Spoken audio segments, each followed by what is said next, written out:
પ્રકરણ 3 નૂતન વિશ્વ તરફ પ્રયાણ. બે વિશ્વયુદ્ધો વચ્ચેના વૈશ્વિક પ્રવાહો. પ્રથમ વિશ્વયુદ્ધ બાદ લોકોની આર્થિક અવદશા થઈ. તેને સુધારવામાં તત્કાલીન સરકારો નિષ્ફળ ગઈ. તેથી લોકોને લોકશાહીમાંથી વિશ્વાસ ઉઠી ગયો. કેટલાક રાષ્ટ્રોમાં સરમુખત્યારશાહીનો ઉદય થયો, જેના પરિણામે દ્વિતીય વિશ્વયુદ્ધનું તે સર્જનાત્મક પરિબળ બન્યું હતું. આ સંદર્ભે અત્રે આપેલ ઘટનાક્રમનો અભ્યાસ કરીએ. 1. ઇટાલીમાં ફાસીવાદ. 2. જર્મનીમાં નાઝીવાદ. 3. જાપાનમાં લશ્કરવાદ. 4. વૈશ્વિક મહામંદી ઈસવીસન 1929-32. 1. ઇટાલીમાં ફાસીવાદ. પ્રથમ વિશ્વયુદ્ધમાં ઇટાલી વિજેતા રાષ્ટ્રોના પક્ષે હતું અને તેમના જ પક્ષે રહી યુદ્ધ લડ્યું. તેમાં ઇટાલીને $12 અબજ જંગી ખર્ચ થયો. 6 લાખ સૈનિકોની જાનહાનિ થઈ. છતાં વિજેતા મિત્ર રાષ્ટ્રોએ મનગમતા પ્રદેશો લઈ લીધા અને ઇટાલીની ઉપેક્ષા થઈ. તેથી ઇટાલી રોષે ભરાયું. ઇટાલીનો રાષ્ટ્રીય સ્વમાન ભંગ થયો, તે માટે ઇટાલીની સરકાર જ જવાબદાર છે તેમ માની ઇટાલીની જનતા રાષ્ટ્રીય અપમાનનો બદલો લેવા માંગતી હતી. ઇટાલીને આવા કપરા સંજોગોમાંથી ઉગારવા માટે બેનિટો મુસોલિનીએ ઇટાલીમાં ફાસિસ્ટ પક્ષની સ્થાપના કરી. તેનું પ્રતીક લાકડાની ભારી અને કુહાડી, જે રોમન સમ્રાટની સર્વોપરિતાનું પ્રતીક છે, એ અપનાવ્યું હતું. ફાસીવાદ ઇટાલીના ફાસેજે શબ્દમાંથી ઉતરી આવ્યો છે. ફાસેજેનો અર્થ બધી વસ્તુઓ પર રાજ્યોનો અધિકાર થાય છે. મુસોલિનીનો મુદ્રાલેખ હતો એક પક્ષ અને એક નેતા. તેણે પોતાના પક્ષના સ્વયંસેવકોને લશ્કરી તાલીમ આપી. તેમનો ગણવેશ કાળા રંગનો હતો. મુસોલિનીએ સત્તા પર આવ્યા પછી ભૂમધ્ય સમુદ્રના રોડ્સ અને ડોડિકાનીઝ ટાપુઓ તુર્કી પાસેથી પડાવી લીધા. 1924માં અલ્બેનિયા, એબિસિનિયા અને ફ્યુમ બંદર જીતી લીધા. આટલી સફળતા મેળવ્યા બાદ મુસોલિનીએ રાષ્ટ્રસંઘમાંથી છેડો ફાડી નાખ્યો અને રોમ, બર્લિન, ટોકિયો ધરીમાં તે જોડાયું. આમ ઇટાલી દ્વિતીય વિશ્વયુદ્ધ માટેનું જવાબદાર પરિબળ બન્યું. 2. જર્મનીમાં નાઝીવાદ. પ્રથમ વિશ્વયુદ્ધમાં જર્મનીની હાર થઈ. તે આર્થિક રીતે પડી ભાંગ્યું. પેરિસની શાંતિ પરિષદે વર્સેલ્સની સંધિ પર જર્મનીને સહી કરવાની ફરજ પાડી. આ અન્યાયી સંધિથી જર્મન પ્રજા અત્યંત ક્રોધિત થઈ. એડોલ્ફ હિટલર રાષ્ટ્રીય સમાજવાદી જર્મન કામદાર પક્ષમાં 1919માં જોડાયો. આ પક્ષ નાઝી પક્ષ તરીકે જાણીતો છે. નાઝી પક્ષની વિચારસરણીમાં રાષ્ટ્રવાદ અને સમાજવાદનો સમન્વય હતો. જર્મનીના રાષ્ટ્રપતિ હિન્ડેનબર્ગનું અવસાન થતાં હિટલરે રાષ્ટ્રપતિ પદ ધારણ કરી જર્મનીમાં સરમુખત્યારશાહી સ્થાપી.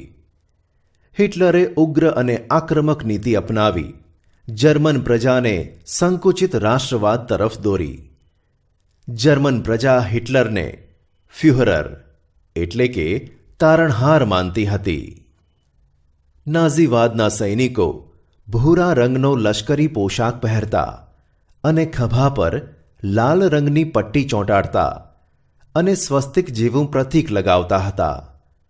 સત્તા પર આવ્યા પછી હિટલરનો એક હથ્થુ સત્તાવાદી અને યુદ્ધપ્રિય સ્વભાવ સ્પષ્ટપણે જોવા મળ્યો. તેનું મુખ્ય ધ્યેય જર્મનીના એક મહત્વની સત્તા તરીકેના ઉદયનું હતું, પરંતુ તેની નીતિઓનું લક્ષ્ય જર્મન જાતિના શુદ્ધિકરણના નામે યહૂદીઓ, જીપ્સીઓ અને માનસિક રીતે વિક્ષિપ્ત એટલે કે અસ્થિર વ્યક્તિઓનો નાશ કરવાનું હતું. બીજા વિશ્વયુદ્ધના અંત સુધીમાં અસંખ્ય યુરોપિયન યહૂદીઓએ જીવ ખોયા, જે હોલોકાસ્ટ એટલે કે નરસંહાર તરીકે ઓળખાય છે. હિટલરનો વિસ્તારવાદ, પડોશી દેશો સાથેના લશ્કરી પગલાં અને ચોક્કસ જૂથનો નાશ કરવાની નીતિ બીજા વિશ્વયુદ્ધ તરફ દોરી જતાં ખૂબ મહત્વના કારણો બન્યા. 3. જાપાનમાં લશ્કરવાદ. પ્રથમ વિશ્વયુદ્ધ બાદ 1919ની વર્સેલ્સની સંધિમાં જાપાનને પોતાની ધારણા મુજબના ચીનના પ્રદેશોનો લાભ મળ્યો નહીં. જર્મનીના ઘણા સંસ્થાનો ઇંગ્લેન્ડ અને ફ્રાન્સે વહેંચી લીધા.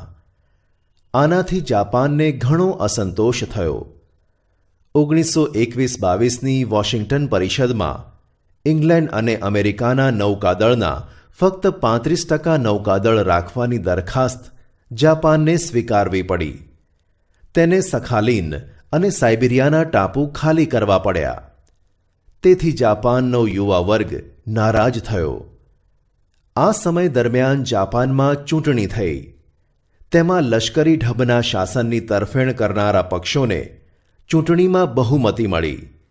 જાપાનના લશ્કરી રાષ્ટ્રવાદે વિસ્તારવાદની નીતિ વ્યાપક બનાવી. જાપાનને રાષ્ટ્રસંઘની સમિતિમાં કાયમી સભ્યપદ ન મળ્યું. જાપાનની સામ્રાજ્યવાદી પ્રવૃત્તિઓને પશ્ચિમના દેશો રોકી શક્યા નહીં. જાપાને મંચુરિયા કબજે કરીને ત્યાં પોતાની મંચુકો સરકાર 1932માં સ્થાપી. તે ઉપરાંત જાપાને કોરિયા, મંગોલિયા, સાન્ટુંગ અને ચીનના કેટલાક પ્રદેશો કબજે કર્યા અને જર્મની તેમજ ઇટાલી સાથે સંબંધો સુધારી પોતાનો સામ્રાજ્યવાદનો દોર છૂટો મૂક્યો. સમ્રાટ મેઈજી પછી 1936માં ગાદીએ આવેલ શહેનશાહ હિરોહિટોએ પણ જાપાનની આ પ્રવૃત્તિઓને ઉત્તેજન આપ્યું. આમ જાપાને ઈસવીસન 1933માં રાષ્ટ્રસંઘનો ત્યાગ કર્યો. 4. વૈશ્વિક મહામંદી 1929. યુરોપના મોટાભાગના રાષ્ટ્રોના વડાઓને એવી ધારણા હતી કે પ્રથમ વિશ્વયુદ્ધના અંતે વિશ્વની યુદ્ધેતર સમસ્યાઓનો પણ અંત આવી જશે. પરંતુ આ ધારણા ખોટી પડી. એકાએક અમેરિકાના વોલ સ્ટ્રીટ શેરબજારમાં ઘણા મોટા પ્રમાણમાં શેર વેચાવા આવતા શેરની કિંમત અત્યંત ભયજનક રીતે ઘટવા માંડી. તેથી વિવેચકોએ તેને વોલ સ્ટ્રીટ સંકટના નામથી ઓળખાવી. તે દિવસ હતો 24 ઓક્ટોબર 1929. આ સંકટે વિશ્વભરની આર્થિક સ્થિતિને ડામાડોળ કરી મૂકી હતી, જેમાંથી વૈશ્વિક મહામંદીનું સર્જન થયું હતું. વિશ્વના મોટા ભાગના રાષ્ટ્રો આ મહામંદીના પ્રભાવ નીચે આવી ગયા હતા. ગ્રેટ બ્રિટન જેવી મહાસત્તાને પણ પોતાના ચલણ પાઉન્ડ સામે અનામત રૂપે રખાતા સુવર્ણના જથ્થાની નીતિ ત્યજવી પડી. તેનો પ્રભાવ વિશ્વના અન્ય રાષ્ટ્રો અને આંતરરાષ્ટ્રીય વ્યાપાર ઉદ્યોગ પર પડ્યો. અમેરિકા જેવા સમૃદ્ધ રાષ્ટ્રોએ આર્થિક સ્થિતિની અવગણના કરીને પણ કડક નિયંત્રણો લાદવા પડ્યા. વિશ્વ વ્યાપાર ઘટીને અડધો થઈ જવા પામ્યો. આમ દ્વિતીય વિશ્વયુદ્ધની રૂપરેખાનું સર્જન થયું. દ્વિતીય વિશ્વયુદ્ધના પરિબળો ઈસવીસન 1939થી 1945. પ્રથમ વિશ્વયુદ્ધના અંતે થયેલ વર્સેલ્સની સંધિમાં જ બીજા વિશ્વયુદ્ધ માટેના બીજ વવાઈ ગયા હતા. પેરિસની શાંતિ પ્રક્રિયાએ અનેક રાષ્ટ્રોને અસંતુષ્ટ કર્યા હતા. ત્યારબાદ બનેલી ઘટનાઓ દ્વિતીય વિશ્વયુદ્ધ તરફ દોરી ગઈ. તો વિદ્યાર્થી મિત્રો, ચાલો આપણે દ્વિતીય વિશ્વયુદ્ધ માટેના જવાબદાર પરિબળોનો અભ્યાસ કરીએ. 1. ઉગ્ર રાષ્ટ્રવાદ. પ્રથમ વિશ્વયુદ્ધ પછી જર્મન, જાપાન અને ઇટાલીમાં ઉગ્ર રાષ્ટ્રવાદનો વિકાસ થયો. વર્સેલ્સની સંધિ જર્મની અને તેની પ્રજા ક્યારેય ભૂલી શકી ન હતી. પરિણામે જર્મનીમાં નાઝીવાદ વિચારસરણીને લીધે જ્યાં જ્યાં જર્મન પ્રજા વસતી હોય તે પ્રદેશ જર્મનીને મળવો જોઈએ તેમ કહી ઓસ્ટ્રિયા અને ઝેકોસ્લોવેકિયાના કેટલાક પ્રદેશો હિટલરે હડપ કરી લીધા હતા. વર્સેલ્સની સંધિમાં ઇટાલીની અવગણના થઈ હતી. તે તેની પ્રજા ભૂલી શકી ન હતી. ઇટાલીમાં મુસોલિનીએ ફાસિસ્ટ પક્ષના નેતૃત્વ તળે ઉગ્ર રાષ્ટ્રવાદ શરૂ કરી સામ્રાજ્યવાદી નીતિ અપનાવી. બીજી બાજુ એશિયામાં જાપાને પણ રાષ્ટ્રવાદની દોડમાં ઝંપલાવ્યું હતું. આમ વિશ્વ શાંતિ જોખમરૂપ બની હતી. 2. જૂથબંધીઓ. પ્રથમ વિશ્વયુદ્ધ બાદ ફ્રાન્સને હંમેશા જર્મનીનો ભય રહેતો હોવાથી બેલ્જિયમ, પોલેન્ડ, રૂમાનિયા તેમજ ઝેકોસ્લોવેકિયા સાથે મૈત્રી કરારો કર્યા. ઇટાલીએ ઝેકોસ્લોવેકિયા, યુગોસ્લાવિયા, રૂમાનિયા, હંગેરી, ગ્રીસ, તુર્કી અને ઓસ્ટ્રિયા સાથે કરાર કર્યા. રશિયાએ જર્મની, તુર્કી, લિથુઆનિયા અને ઈરાન સાથે કરાર કર્યા. ઇટાલીએ જર્મની અને જાપાનના સહયોગથી રોમ, બર્લિન, ટોકિયો ધરીની રચના કરી. ઇંગ્લેન્ડ અને ફ્રાન્સે લોકશાહી મૂલ્યોવાળું બીજું જૂથ રચ્યું. જર્મનીએ રશિયા સાથે બિન આક્રમક સંધિ કરી. આથી વિશ્વમાં ભયનું સામ્રાજ્ય ઊભું થયું હતું. આ પરિબળે વિશ્વયુદ્ધને વેગ આપ્યો હતો. 3. લશ્કરવાદ. પ્રથમ વિશ્વયુદ્ધ પછી શાંતિની જાળવણી કરવા માટે પ્રયાસો કરવામાં આવ્યા હતા. તેનાથી ઉલટું યુરોપના રાષ્ટ્રો શસ્ત્રીકરણની હરીફાઈ કરી રહ્યા હતા. યુરોપમાં દરેક રાષ્ટ્રોમાં માત્ર અને માત્ર શસ્ત્રોનું ઉત્પાદન વધ્યું. એકબીજાથી ચડિયાતા યુદ્ધ શસ્ત્રો બનાવવામાં આવ્યા હતા. રશિયા, જર્મની જેવા કેટલાક રાષ્ટ્રોએ તો લશ્કરમાં ફરજિયાત તાલીમ શરૂ કરી. દરેક રાષ્ટ્રોએ નૌકાદળ, હવાઈદળ અને ભૂમિદળમાં વધારો કર્યો. પૂર્વમાં જાપાને લશ્કરી તાકાત વધારી. આખરે ઇંગ્લેન્ડ અને ફ્રાન્સ પણ પોતાની શસ્ત્રસજ્જતામાં વધારો કરતા દ્વિતીય વિશ્વયુદ્ધના નગારા વાગવા લાગ્યા હતા. 4. રાષ્ટ્રસંઘની નિષ્ફળતા. પ્રથમ વિશ્વયુદ્ધ બાદ વિશ્વમાં શાંતિ માટે રાષ્ટ્રસંઘની સ્થાપના કરવામાં આવી. પરંતુ રાષ્ટ્રસંઘ પાસે વિશ્વના રાષ્ટ્રો ઉપર સાર્વભૌમત્વ ધરાવતી સર્વોપરી સંસ્થા બની શકી ન હતી કે તેની પાસે પોતાના આદર્શોનું પાલન કરાવવા માટે પોતાનું લશ્કર ન હતું. સભ્ય રાષ્ટ્રો રાષ્ટ્રસંઘ પાસે પોતાનો ઝઘડો લાવવા કે તેનો ચુકાદો માન્ય રાખવા બંધાયેલા ન હતા. કેટલાક રાષ્ટ્રો તો રાષ્ટ્રસંઘમાંથી બહાર નીકળી ગયા હતા. શરૂઆતમાં રશિયા અને જર્મનીએ રાષ્ટ્રસંઘનો સાથ છોડી દીધો. ત્યાર પછી ઇટાલી અને જાપાન તેની બહાર નીકળી ગયા હતા. કારણ કે ઇટાલીએ એબિસિનિયાની આઝાદી ઝૂંટવી લીધી. જાપાને મંચુરિયા પર આક્રમણ કર્યું. જર્મનીએ ઝેકોસ્લોવેકિયાના કેટલાક પ્રદેશો હડપ કરી લીધા છતાંય રાષ્ટ્રસંઘ તેને અટકાવી શક્યો નહીં. જુદા જુદા રાષ્ટ્રોની સત્તા લાલસા અથવા સત્તા ભક્તિ રાષ્ટ્રસંઘમાં બળવાન બની. રાષ્ટ્રસંઘ જૂથબંધી અટકાવી શક્યો નહીં. રાષ્ટ્રસંઘની આ સૌથી મોટી નિષ્ફળતા હતી. 5. વર્સેલ્સની સંધિ. પ્રથમ વિશ્વયુદ્ધને અંતે પેરિસ શાંતિ પ્રક્રિયામાં વર્સેલ્સની સંધિ કરવામાં આવી. તેમાં જર્મનીને જવાબદાર ગણવામાં આવ્યું. તેથી યુદ્ધદંડ પેટે 6.5 અબજ પાઉન્ડની મોટી રકમ આપવી પડી. તેના રૂહર પ્રાંત જેવા પ્રદેશો પડાવી લેવામાં આવ્યા. જર્મનની રાઇન નદી આંતરરાષ્ટ્રીય જળમાર્ગ માટે ખુલ્લી મૂકવામાં આવી. આમ અપમાનજનક અને અન્યાયી સંધિ જર્મની પર ઠોકી બેસાડવામાં આવી.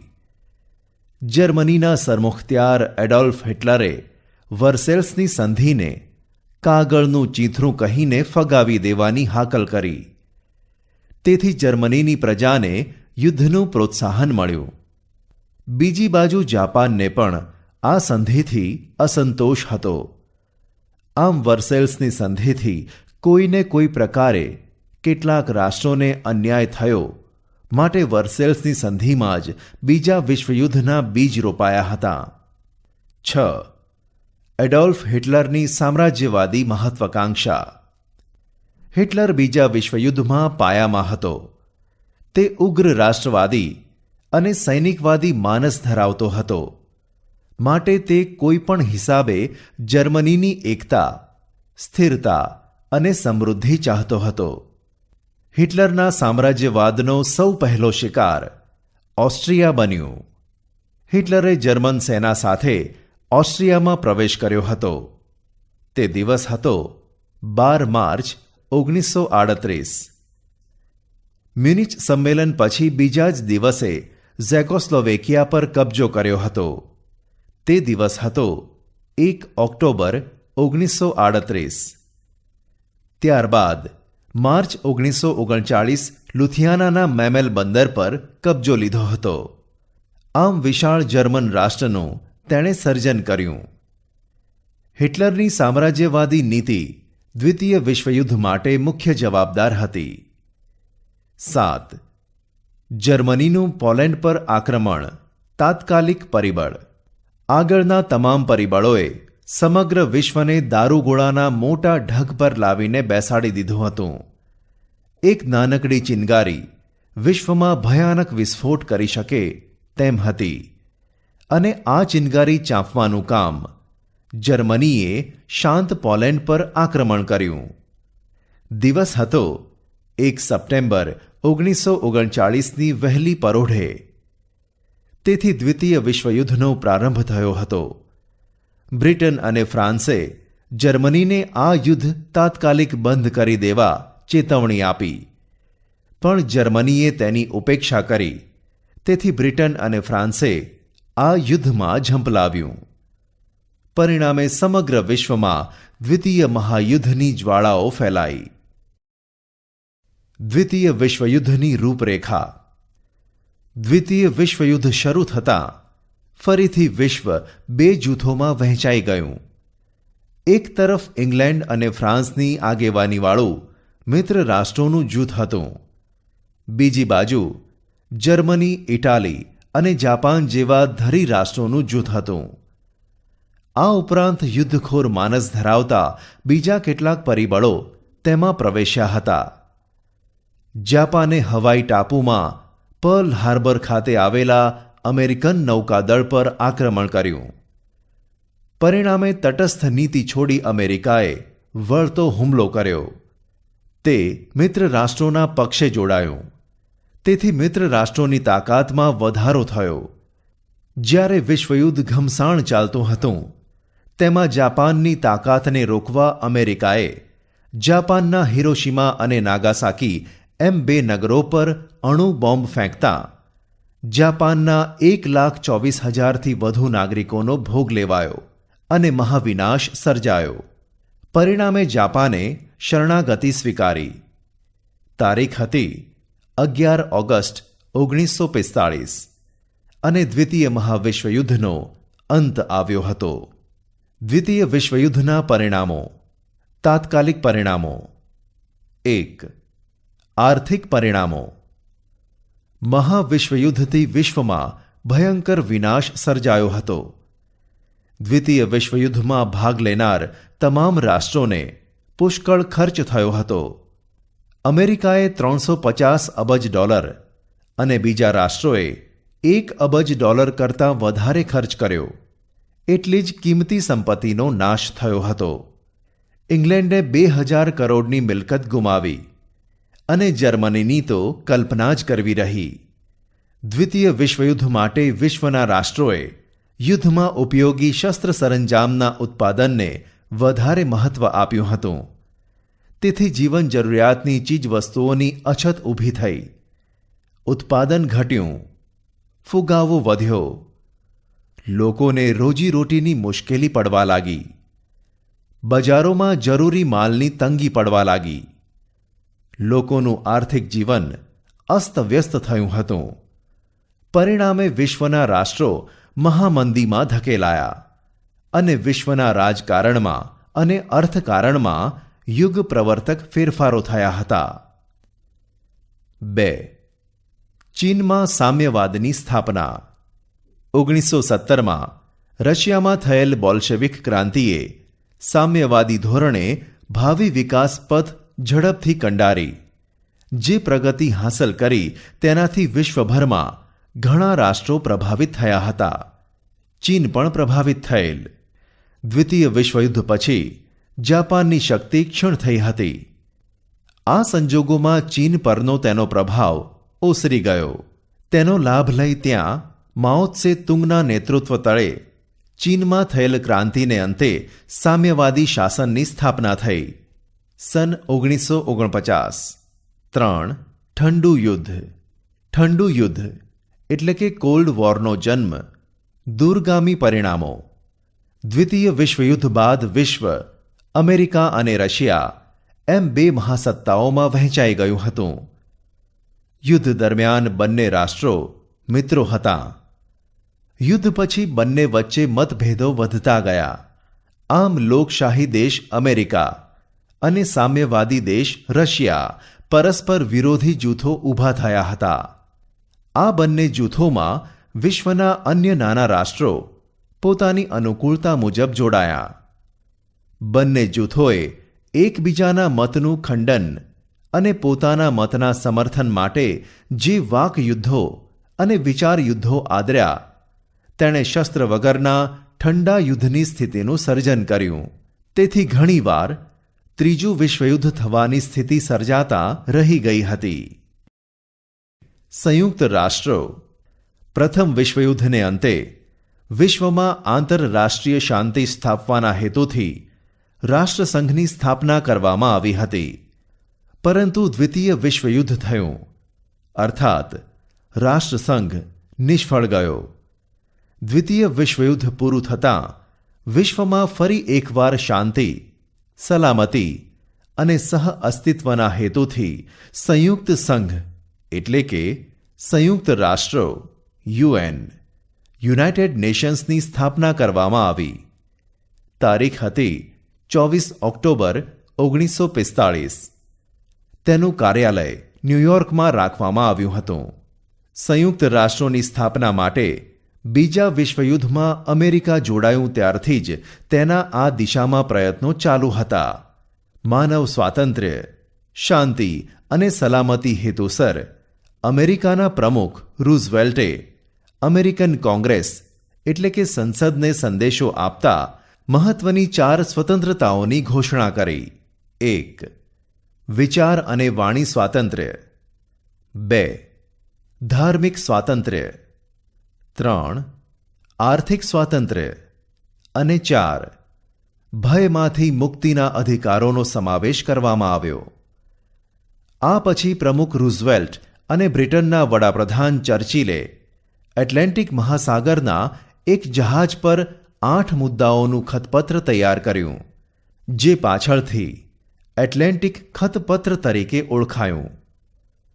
ખતપત્રમાં દરેક રાષ્ટ્રના સ્વાતંત્ર્ય અને સાર્વભૌમત્વની જાળવણી કરવી, શાંતિ, સલામતી, સામાજિક અને આર્થિક કલ્યાણ અને નિઃશસ્ત્રીકરણની બાબતોનો સમાવેશ કરવામાં આવ્યો હતો.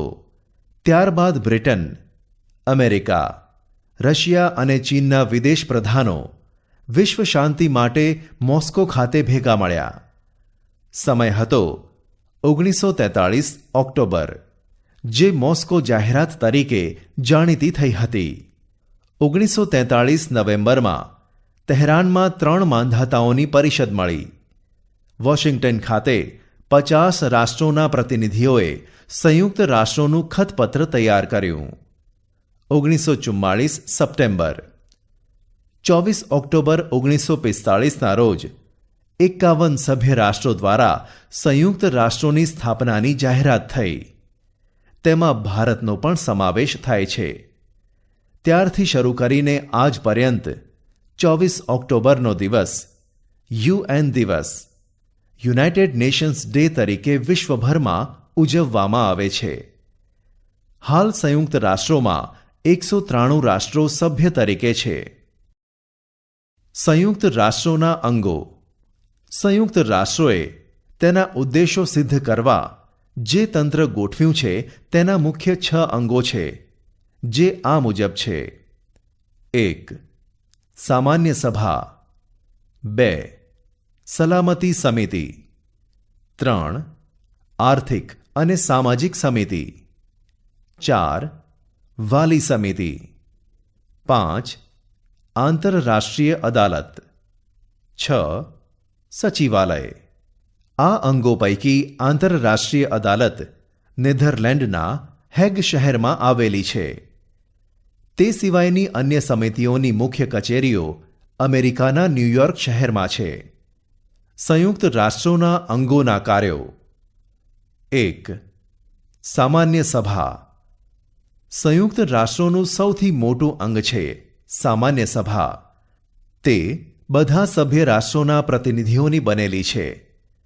તેમાં દરેક રાષ્ટ્ર વધુમાં વધુ 5 પ્રતિનિધિઓ મોકલી શકે છે.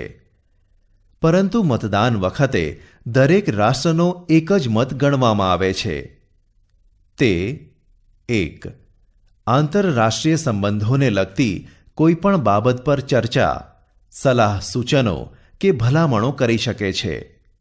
2. મહામંત્રી દર વર્ષે જે અંદાજપત્ર રજૂ કરે તે મંજૂર કરવું તથા તેના ખર્ચની રકમની ફાળવણી કરવી. 3.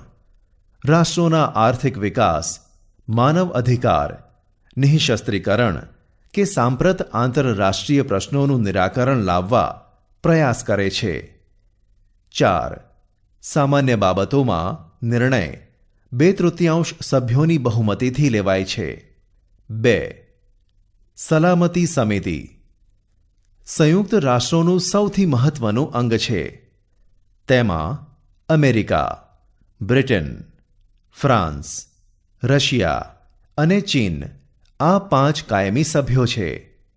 બાકી 10 બિનકાયમી સભ્યો છે. આ સમિતિને આંતરરાષ્ટ્રીય શાંતિ અને સલામતી જાળવવા માટે અત્યંત વિશાળ સત્તાઓ આપવામાં આવી છે. રાષ્ટ્રોના કોઈપણ ઝઘડાના ઉકેલ માટે વાટાઘાટો, તપાસ અને મધ્યસ્થી દ્વારા શાંતિમય રીતે પ્રશ્નો હલ કરે છે. કોઈપણ આંતરરાષ્ટ્રીય અગત્યની બાબતમાં નિર્ણય લેવા માટે 5 કાયમી સભ્યોમાંથી કોઈપણ એક મત હકારાત્મક ન હોય તો તે બાબત પર નિર્ણય લઈ શકાતો નથી. 5 કાયમી સભ્ય રાષ્ટ્રોની આ સત્તાને વીટો નિષેધાધિકાર કહે છે.